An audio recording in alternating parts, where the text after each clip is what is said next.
Welcome to the deep dive. Okay, so today we're trying to pin down something that feels like it should be simple. Yeah, how many countries are there in the world? You'd think there's just one answer. Right, everyone kind of throws around that number, 193, the UN members. That's the standard one, yeah. But the moment you actually start digging into it, looking at global political entities, that nice clean number, it just doesn't hold up, does it? Not really. It forces you to grapple with the gap between, legal definitions and straight up political reality. So where do we even start? Is there like a rule book for being a country? There is a foundational one. It comes from international law, the Montevideo Convention back in 1933, Okay. and it lays out four main things you need. First, a permanent population. Got it. People living there. Second, a defined territory. Third, a government. And fourth, and this is often the sticking point, the capacity to actually engage in relations with other states. Okay, so if those are the rules, why isn't it just a clear count? Why does 193, the UN list, get messy? Well, the rules matter, definitely, but they're not the whole story. It's interesting, even big territory disputes like, say, Kashmir, they don't automatically disqualify an entity legally if the other criteria are met. Huh.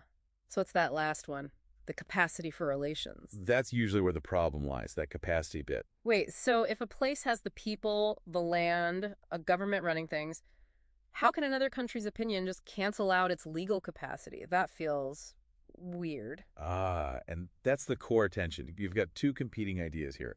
One is the declaratory theory. Okay. It basically says, look, if you meet those factual criteria, population, territory, government, you are a state. Full stop. Other countries noticing doesn't change the fact. Makes sense. Facts are facts. But then you have the constitutive theory, and this one argues that, no, you're not really a state in practice unless other existing states recognize you as one.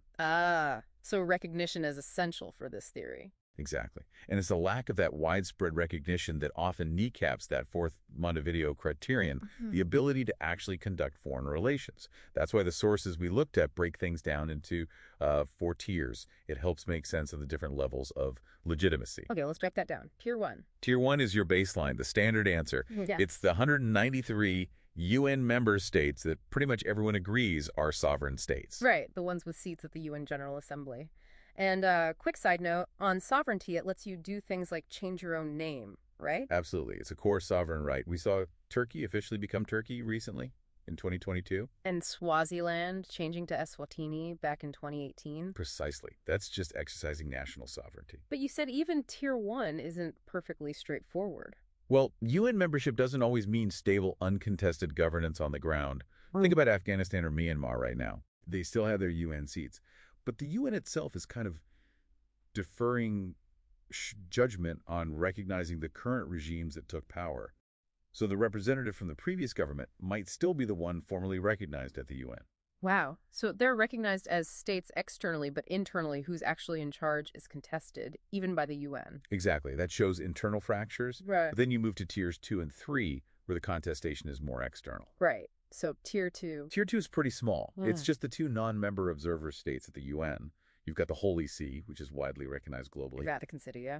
and the State of Palestine, which doesn't have full UN membership, but has significant diplomatic backing recognized by something like 157 UN members. So special status, but not full members. And Tier 3 must be where it gets really complex. That's where you really see the power of that constitutive theory, the need for recognition and action.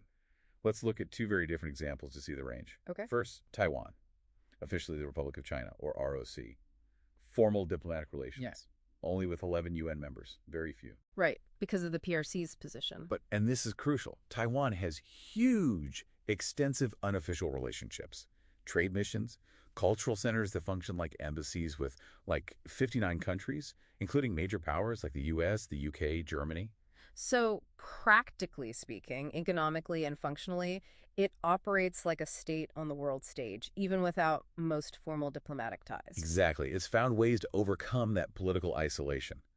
Now contrast that with Somaliland. Okay, Somaliland. Declared independence from Somalia back in 91. Yes, and it's a really strong case for that declaratory theory we mentioned. They've been stable, democratic self-governing for decades. They clearly meet the first 3 Montevideo criteria: population, territory, effective government. But they have 0 formal diplomatic recognition from any UN member state. None. Wow, 0, despite being 0.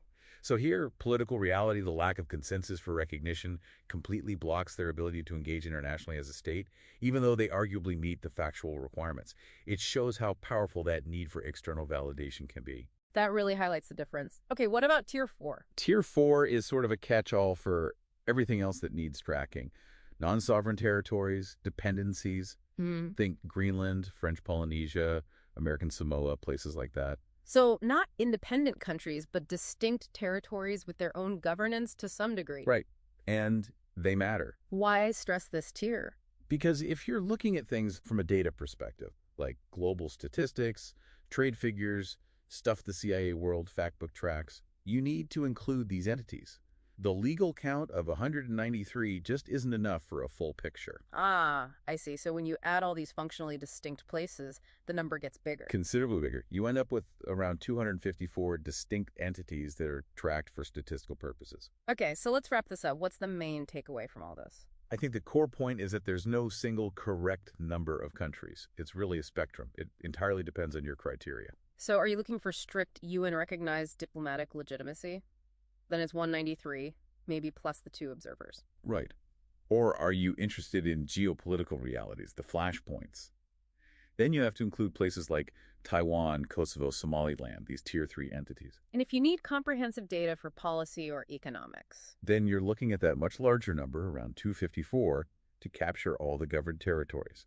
The number changes based on the question you're asking. and it leaves us with a pretty interesting thought, doesn't it?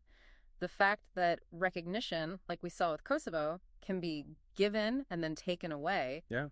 often because of political pressure. Absolutely. It really underscores that recognition isn't some fixed legal stamp. It's fluid. It's political. It can change. It makes you think, doesn't it? Every time you look at a world map or maybe even book a flight, you're implicitly deciding which entities you recognize based on the lines someone else drew. Something to